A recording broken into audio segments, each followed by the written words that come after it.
Itu kan baru setengah jam ya dikuburin. Dibongkar lagi tuh makamnya. Jasadnya udah hangus terbakar, udah gosong.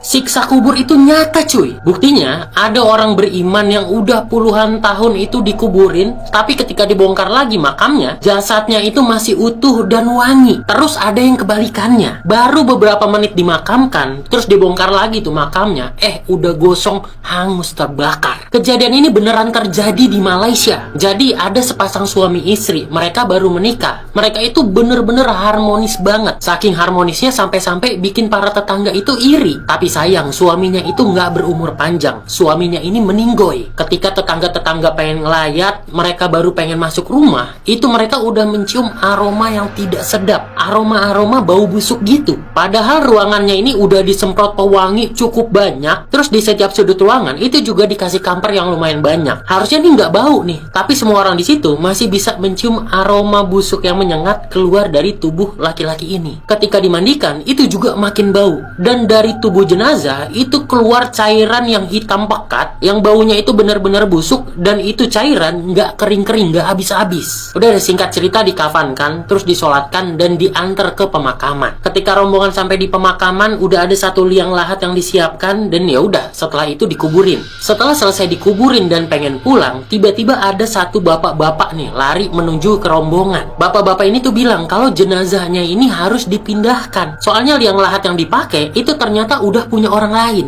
Ya udah tuh, mau nggak mau orang-orang pada balik lagi, terus kuburannya ini dibongkar. Itu kan baru setengah jam ya dikuburin. Dibongkar lagi tuh makamnya.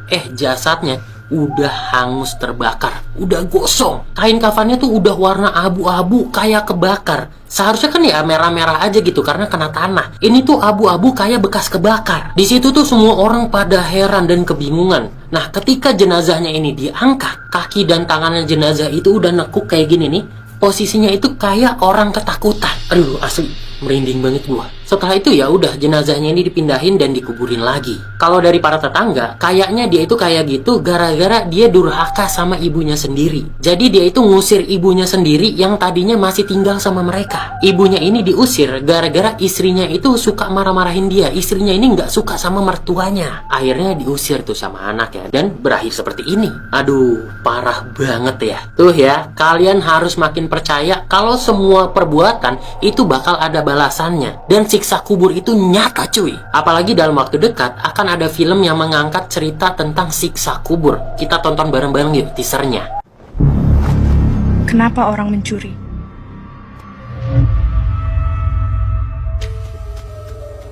Kenapa orang berbohong?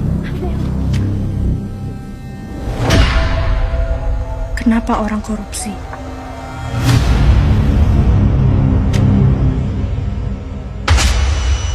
Kenapa orang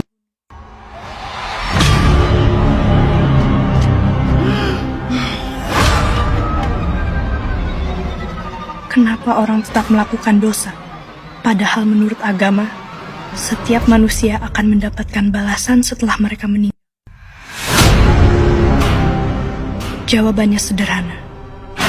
Karena manusia tidak percaya.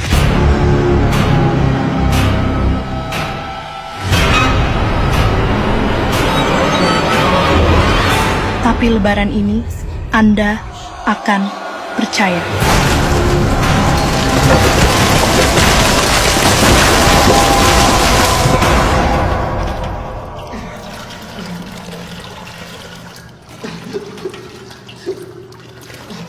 Ada? Siksa kubur, Anda akan percaya. Wah, kacau cuy, serem banget. Ini tuh film horor religi pertamanya Joko Anwar. Dengar-dengar semuanya tuh yang ada di balik layar dan di depan layar itu adalah talenta film terbaik di Indonesia. Makanya horornya itu dapet banget, asli itu. Tadi gue merinding parah. Oh ya, film Siksa Kubur ini bakal tayang pas lebaran. Jadi pas banget nih buat nonton bareng sama keluarga kalian.